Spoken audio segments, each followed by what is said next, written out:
Chorégraphe, danseuse, Marion Mottin aime explorer le mouvement dans tous ses sens. Formée jeune à la danse classique, elle s'est ensuite tournée vers le hip-hop, puis la danse contemporaine. Elle a collaboré avec de nombreux artistes comme Madonna, Stromae ou encore Christine and the Queens, mais également met en scène ses propres spectacles. Marion Mottin a su se frayer un chemin singulier jusque sur la scène de l'Opéra Garnier avec sa création The Last Call en 2023. Dans cet épisode, elle nous parle de l'attention minutieuse qu'elle porte à son odorat, à ses sens et au rapport organique qu'elle entretient avec sa pratique de la danse. Elle nous partage aussi les nombreux souvenirs olfactifs qui ont marqué sa vie, de son Cotentin natal, où elle réside encore à mi-temps, au parfum de son père, en passant par ses multiples voyages au Maroc ou au Japon. Je suis Charlotte Urbain et vous écoutez Confessions olfactives, la 2e saison de À Fleur de Nez, un podcast signé Fragonard Parfumeur. Bonjour Marion. Bonjour Charlotte. Comment vas-tu ? Très bien. En cette matinée, on est en face de l'Opéra Garnier que tu connais bien, je pense. Ouais, je connais bien. J'y ai beaucoup résidé l'année dernière. Pour ton spectacle, Pour mon spectacle The Last Call, ouais. Et donc tu es chorégraphe. Exactement. Et tu viens nous parler ce matin avec moi des odeurs. Dans quelle odeur tu es née, Marion ? Je suis née dans l'Yonne. D'accord, donc à côté de la mer. Ouais. Plus À précisément. Goncoutainville. Et Là où tu en Normandie. résides encore aujourd'hui, non ? Là où j'habite aujourd'hui, et c'est en basse Normandie. Et donc, il y a de très grandes marées là-bas. Et c'est une mer très iodée. Donc, quand on y va, et même dans le village, ça sent l'iode. Et j'adore cette odeur. Enfin, c'est mon odeur d'enfance, ouais. Est-ce que ce serait aussi ta Madeleine de Proust ou est-ce que tu en aurais une autre de Madeleine de Proust ? Non, ma Madeleine de Proust, c'est le poulet rôti du dimanche midi avec les frites. Parce que là-bas, dans le village, on a un restaurant, enfin un vendeur de frites qui s'appelle Grou. Et dès qu'il ouvre, ça sent la frite. Mais la bonne frite, tellement bonne. Et donc, le poulet rôti du dimanche avec la frite qu'on allait chercher à côté de la maison, ça, c'est ma Madeleine de Proust. C'est l'odeur qui est la plus alléchante pour toi, qui te... Pas forcément, mais c'est très alléchant. Mais c'est vraiment une Madeleine de Proust. C'est vraiment, je suis chez moi, quand je sens cette odeur-là, je suis à la maison, quoi. Et il existe toujours. Et il existe toujours. Et j'ai très hâte qu'il réouvre, là. Tu l'attends de pied ferme le dimanche. Aujourd'hui, je crois que tu partages ta vie entre Paris et le Cotentin, c'est ça ? Ouais, c'est ça. Ça reste un moment important pour toi de retourner justement cet endroit et un endroit de ressources. C'est hyper important. C'est vrai que je suis dans une double vie un peu. Mais je me rends compte que j'arrive pas à être à un seul endroit en permanence. Je suis pas comme ça pour le moment. J'adore l'agitation parisienne, le travail, les amis, enfin tout ce qui s'y passe. Mais par contre, j'ai un besoin infini de rentrer là-bas et de me ressourcer, d'être au calme. J'habite dans une ancienne ferme avec très peu de voisins. J'ai une voisine qui a des chevaux et au bout de la Charrière, il y a la mer. Et j'ai besoin en fait de cet espace où je sens. Donc il y a ces odeurs qui sont très importantes parce qu'à Paris, c'est pas l'endroit qui sent le meilleur. Ça sent la voiture, etc. Mais là-bas, ça sent l'iode. Et surtout, quand je vais face à la mer aussi, j'ai un horizon vide. Et ça me nettoie. Donc, j'ai peu d'informations visuelles. Des informations qui sont hyper organiques et naturelles. De la nature. Et des odeurs très fortes de campagne, de mer, de fleurs, d'herbes coupées, d'arbres, de terre humide. Enfin... Dans ta maison, il y a une odeur en particulier ou pas ? Ouais, j'ai refait des travaux là, enfin. Donc, ça sent la chaux et le bois. Ouais. Et j'adore l'odeur du bois. C'est organique, c'est naturel, c'est doux, c'est réconfortant. C'est réconfortant. T'as une position qui ouais, bah c'est tendre. Je trouve ça tendre le bois. Il y a un truc de rassurant. Rassurant. Et la chaux, pareil. La chaux me rassure parce que c'est un matériau pur qui laisse respirer les maisons et ça ne bloque pas. Et il y a une odeur un peu de la chaux, ça sent, je saurais pas trop décrire, mais il y a un truc d'essence, de matériaux purs. Et l'hiver, ça sent le feu de cheminée. Le feu de cheminée. Ouais. Est-ce qu'il y a une odeur qui te donne des envies particulières de gourmandise ou qui t'appelle à une évasion, justement ? Alors, c'est pas la même chose. Gourmandise, oui. Malheureusement, il y en a plein. L'odeur du fondant au chocolat, du gâteau au chocolat ou de la tarte aux pommes, tout ça. Le gâteau qui cuit dans le four, le pire, je pense que c'est le pain chaud qui cuit. J'adore cette odeur. J'adore le pain. Et en bonne normande, j'adore le pain, le beurre de micelle et le fromage. Je fais du pain à la maison.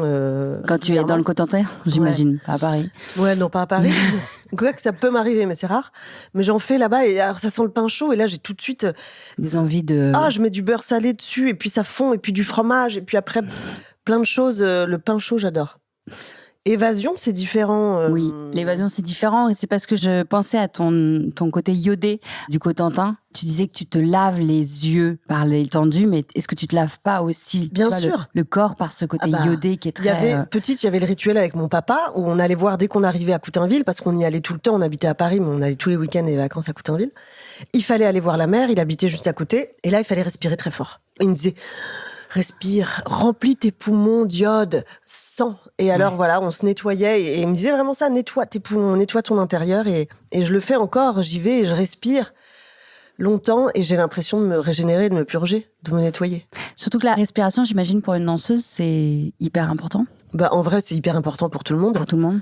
Sauf que tout le monde n'y fait pas trop attention. Voilà. Et la respiration, oui, c'est important pour une danseuse.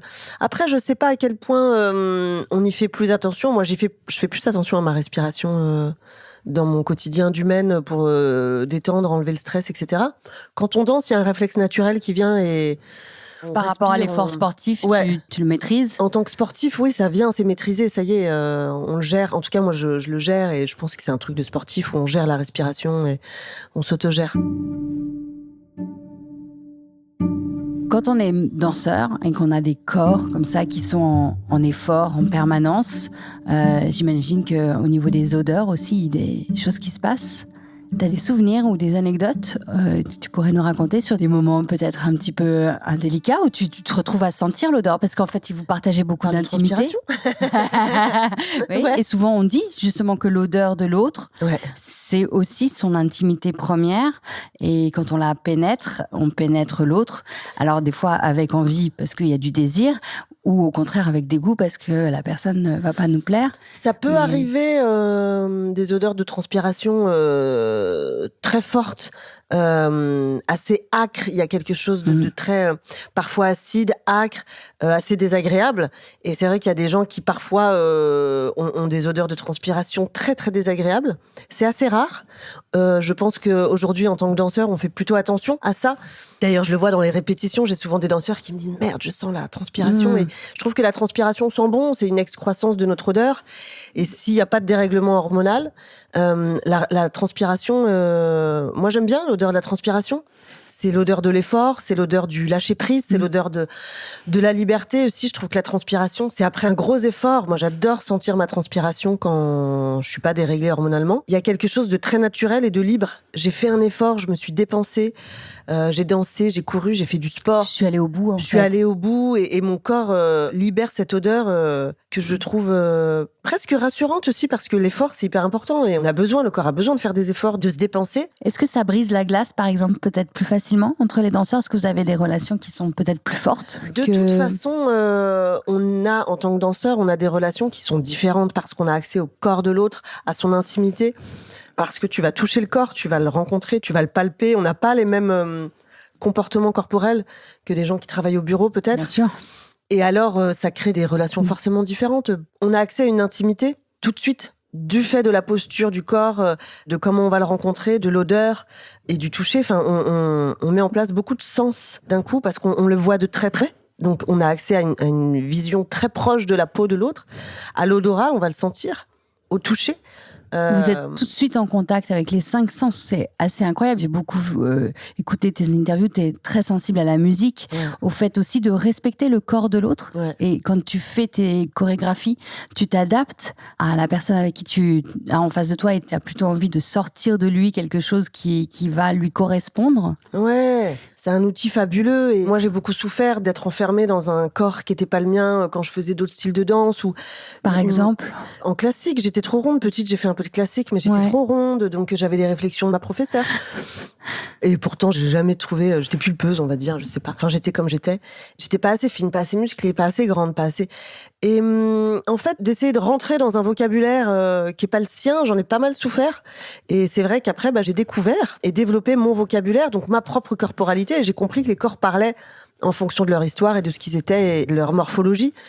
Moi, j'aime bien laisser le corps de l'autre s'exprimer tel qu'il est et y amener cette partie très personnelle de personnalité, d'incarnation et de ce petit truc différent qui va faire que ta chorégraphie va être interprétée par quelqu'un d'autre. C'est un espace de liberté, la danse, pour moi. Et j'ai besoin de laisser à l'autre cette liberté. Même si une liberté que tu vas est cadrée. maîtriser parce que Bien tu sûr. la chorégraphies en fait. Bien sûr. Mais à l'intérieur de cette chorégraphie, il y a une liberté qui est l'expression de soi, l'incarnation. Et même si on part dans la même histoire, on a tous des manières différentes d'y aller parce qu'on n'a pas le même bagage, on n'a pas la même histoire, on n'a pas le même ADN. Et c'est ça que je trouve fabuleux, en fait, c'est d'avoir accès aux autres, à l'autre. Et que toi, tu vas utiliser aussi pour nourrir ta propre chorégraphie. Sûr, parce que je trouve ça fabuleux et que je serais angoissée qu'on se ressemble tous et qu'on ait tous la même histoire et qu'on ait tous la même enveloppe. Et donc, ce que je trouve intéressant en danse, c'est aussi de partir de l'autre. Moi, j'aime voir les personnalités. La danse, c'est un outil pour raconter des histoires. Mais ce qui m'intéresse, c'est la personnalité et ce qu'on raconte. Donc, un mouvement pour un mouvement va pas me parler. Un mouvement me parle s'il est incarné.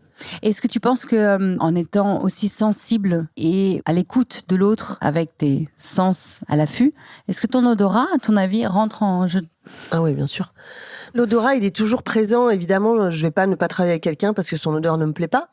Quoique.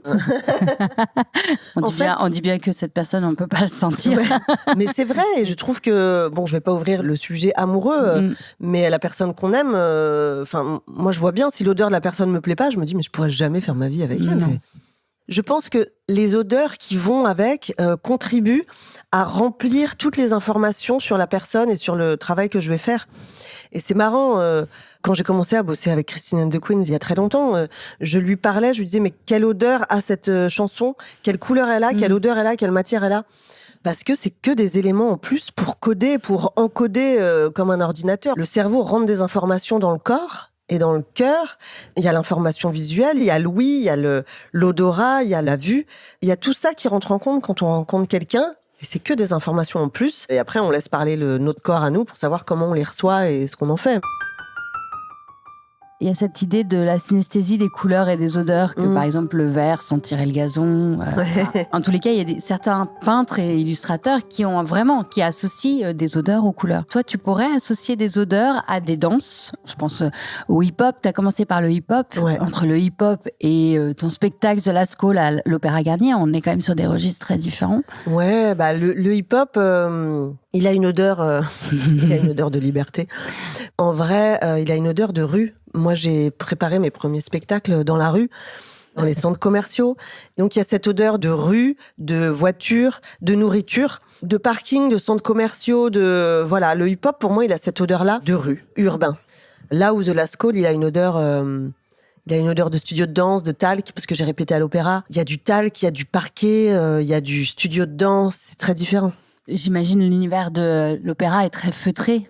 C'est beaucoup plus feutré et en même temps, c'est des anciens locaux, donc il y a du parquet, il y a du lino au sol. Donc, ces odeurs-là qui sont pas du tout celles du hip-hop. Et il y a celle de la scène ou au contraire, là, on est justement en live avec d'autres danseurs. Parce que le studio, la répétition, c'est une chose, c'est des odeurs plus... Bonne question, les odeurs de la scène. Les odeurs de la scène, ça sent la fumée, parce que souvent, il y a de la fumée, celle qu'on met sur scène, avec les lumières. Donc, ça sent aussi le chaud, parce qu'on sent, il y a beaucoup de sources lumineuses. Donc, ça sent un peu la LED chaude, la fumée qui sort des machines à fumer. Ça peut sentir, moins maintenant, mais ça pouvait sentir la laque, le gel, ces odeurs-là. Moins maintenant.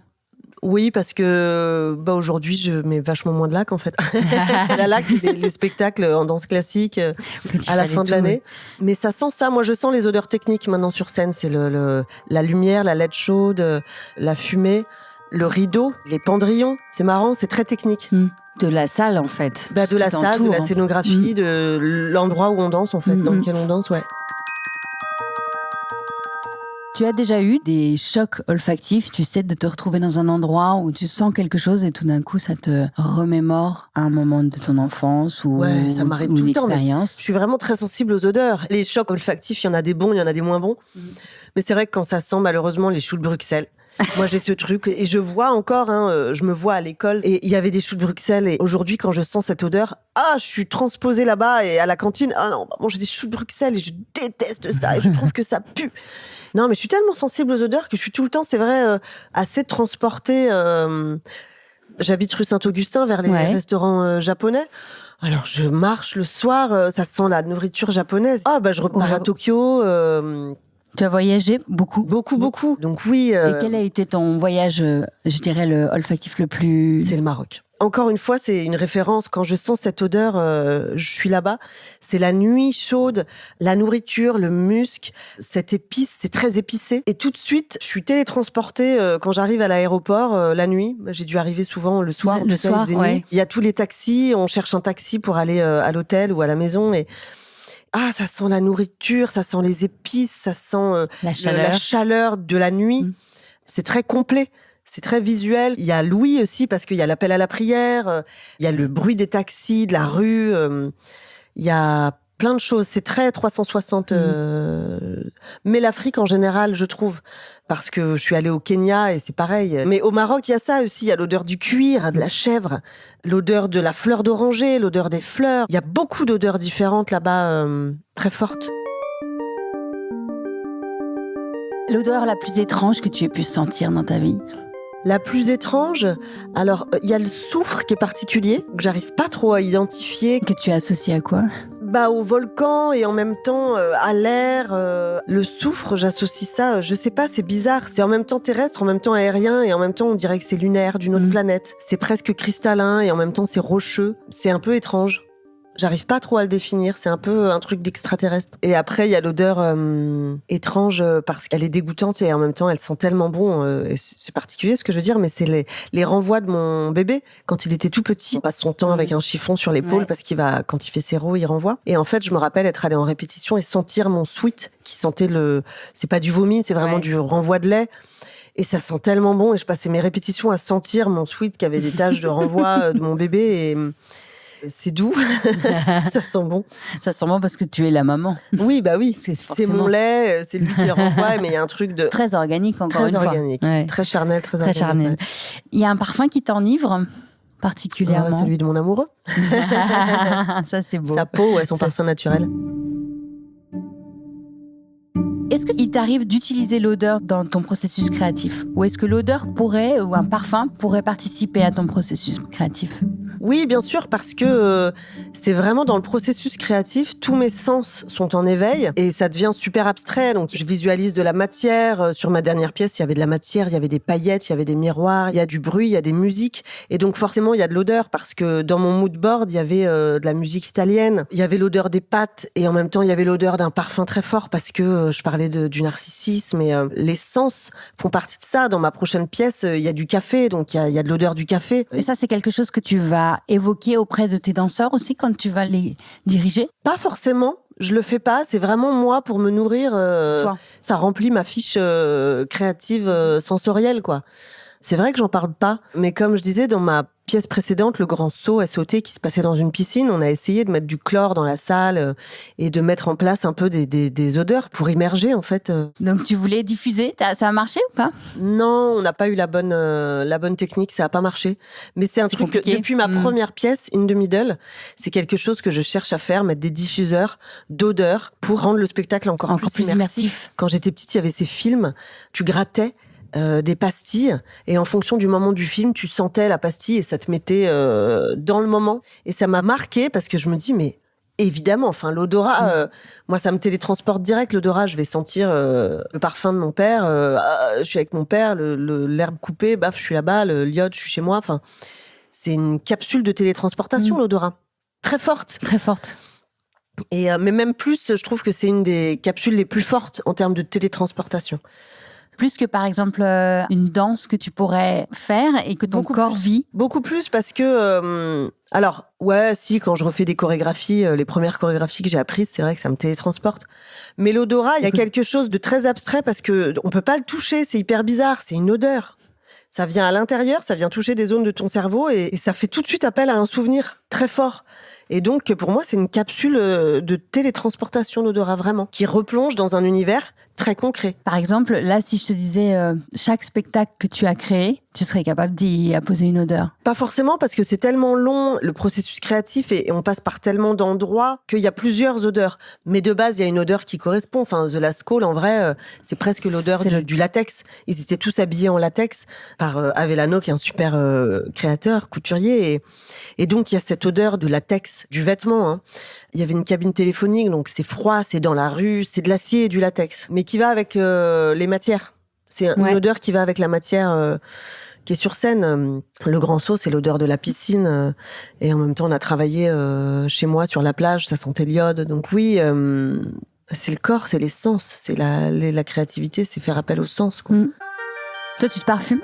Ah oui, bien sûr. Quelles sont les odeurs que tu aimes ? J'ai mis longtemps du jasmin, j'adore ça. J'ai mis aussi de la vanille, mais maintenant je trouve ça trop sucré, j'aime moins. Et aujourd'hui, c'est une odeur, ça s'appelle l'Anna. Donc c'est de la laine. Ça c'est étonnant parce que la laine, ça peut sentir ce qu'on veut. Enfin, après, j'espère que ça sent pas la laine sur le mouton, tu sais. Non, non, ça sent pas la laine du mouton. C'est quoi ? C'est un côté propre, un côté doux, un côté. C'est doux, c'est propre et en même temps c'est profond. Et c'est derrière, c'est pas quelque chose de frontal. C'est une odeur qui me suit, qui fait partie de mon ADN presque, qui est presque à l'intérieur parce qu'elle est pas autour de moi, j'ai l'impression. Il y a des parfums, des fois je les mets et je sens qu'ils m'enveloppent, qu'ils sont autour. Et là, c'est presque à l'intérieur, insidieux et c'est pas chaud, c'est pas froid, c'est tiède, c'est une matière assez épaisse, mais voluptueux. Je t'ai beaucoup entendu dire que tu aimais raconter des histoires. Et souvent, nous, les odeurs, elles nous racontent aussi des histoires. Est-ce que les danses racontent des histoires ? Oui, les danses racontent des histoires, mais les odeurs aussi. Le truc, c'est que c'est tellement chargé d'une expérience personnelle et de toute notre vie qu'elles sont racontées en fonction de notre expérience. Est-ce que tu crois que le flamenco, on pourrait dire basiquement que... Le flamenco, ça m'a beaucoup inspiré. C'est un déclic. J'ai vu un danseur de flamenco qui s'appelle El Carpeta, qui dansait avec Los Farrucos, qui est une grosse famille de danseurs flamenco, chanteurs, musiciens. Extraordinaire, mais c'est vraiment le flamenco de rue, le flamenco underground. Et j'ai vu ce mec-là qui avait à l'époque 12 ans. 12 ans. Il avait 12 ans. On était à l'anniversaire de Madonna dans un grand jardin dans le sud. Elle avait invité cette famille de Los Farrucos et il y avait El Carpeta. Et nous, on était toute l'équipe artistique de Madonna, donc il y avait quand même 20 danseurs de haut niveau. Et ce mec qui arrive sur scène, donc un préadolescent, cheveux lâchés, gominé, en costume noir, et qui bouge pas. Et il nous regarde. Et j'ai pris la plus grande claque de ma vie par un danseur qui ne bougeait pas. Tellement il était incarné et charismatique. Et il nous a regardé, j'ai fait waouh. Si c'était un battle, il m'a eu. Et derrière, je me suis intéressée donc à eux, surtout à leur façon de danser. Je me suis beaucoup reconnue là-dedans parce qu'il y a un côté très masculin et féminin et moi je joue beaucoup avec les deux. J'ai un côté très masculin et très féminin. Enfin, il y a cette dualité qu'on a tous, mais je passe de l'un à l'autre. Il y a un côté gangster dans le flamenco et puis un côté très doux. Il y a de la séduction et il y a de la force et de la bataille. Et je me suis reconnue immédiatement là-dedans. Donc je me suis inspirée parce que je me suis reconnue, c'était chez moi, cette violence et cette douceur en même temps, ce combat et cet amour. Et donc le flamenco, ça sent... Alors par exemple, cette soirée, t'en as un souvenir qui est associé à une odeur ? Ce serait associé à quoi cette odeur ? Et après tu nous raconteras le parfum de Madonna. Cette odeur, ce soir-là... Parce que la façon dont tu l'as décrit, elle est géniale. On y est, on est avec toi. Il nous manque juste l'odeur pour nous plonger dedans. C'est étrange ce que je vais dire. Bon, il y a un peu de transpiration parce que derrière on a dansé, j'ai beaucoup dansé avec eux, avec le père, avec le fils. Mais après on a fait une soirée et on a tous dansé ensemble et j'ai échangé avec eux et c'était un moment privilégié pour moi vraiment de... Donc il y a une odeur de l'autre, un peu de transpiration, une odeur masculine, une odeur un peu de cuir. Et en même temps, je me rappelle que j'avais des extensions parce que Madonna avait voulu que je coupe mes cheveux qui étaient abîmés. Et moi, mes cheveux, ils sont longs, ils sont pas courts. C'est comme ça. C'est mon armure. Ma coiffeuse m'a fait refaire des extensions discrètement. Et donc il y a une odeur de cheveux pas vraiment naturelle. Ça a une autre odeur ? C'est pas ton odeur, en fait. C'est pas tes cheveux, donc c'est pas ton odeur. Donc il y a une autre odeur. Cheveux, c'est quand même très... c'est soi. Et d'ailleurs, tu sais que beaucoup de mamans me disent « Je sens les cheveux de mes enfants ». Tout le temps. L'odeur de bonheur, c'est l'odeur des cheveux de mes enfants. Moi, je lui sens le crâne. Il sent le petit chien. Moi, je suis tout le temps en train de lui sentir le crâne. Donc cette soirée, et puis en même temps, elle a une odeur du sud parce qu'on était dans le sud-est. Il y a le sud, il y a la transpiration, il y a l'extension de cheveux, il y a un peu de cuir et un peu de dentelle. Et il y a une odeur de terre sèche. Un parfum de nostalgie, de tristesse. Celui de mon père, que j'ai perdu il y a 3 ans. Donc c'est vrai que dès que je sens ce parfum, tristesse, nostalgie et amour en même temps, j'ai envie de serrer les gens dans mes bras. Ouais. Et le parfum du bonheur pour toi alors ? Le crâne de mon fils. Son odeur. Ah ouais. C'est tellement un amour tellement fort, je le sens, c'est le bonheur. Et le parfum de la danse alors, si on devait donner un parfum à la danse ? Le parfum de ta danse, tiens d'ailleurs. Pas de la danse, mais de la tienne. Le parfum de ma danse, il est musqué et fleuri en même temps, parce qu'il y a Il y a un côté animal Il y a et un floral. côté très bestial et floral, c'est ça. Ouais, il y a de la Tu fleur. aimes cette dualité, justement, d'un mélange de force et de fragilité, peut-être? Ouais, bah après, c'est ce que je suis, donc j'apprends à l'accepter et je suis comme ça, je suis très contrastée et j'ai un animal et une fleur à l'intérieur de moi. Ce qui fait sens, hein. Je suis un animal qui se roule dans le Mais le jasmin, d'ailleurs, c'est une odeur que les parfumeurs décrivent beaucoup comme une odeur animale. Ah, c'est vrai? Oui. Ouais, le parfum me transcende. Quand je passe à côté d'un arbuste de jasmin, je suis... J'adore ça. Ça te télétransporte, c'est ça? Non, là, ça m'adoucit. D'accord. Tout de suite, j'ai envie de rester à côté et ça fait redescendre l'énergie dans mon corps, le jasmin, et ça me rend plus légère. Il y a des odeurs comme ça que tu peux utiliser pour... Bah bien sûr, la lavande me calme. J'utilise la menthe poivrée pour me remettre un coup de fouet, donc je la sens. Mais oui, l'odeur a un effet immédiat... auquel tu peux avoir recours. Bah ouais, puis même les parfums. Enfin, quand j'ai l'odeur de mon mec sur mon t-shirt, j'arrête pas de me sentir. Ça m'enivre.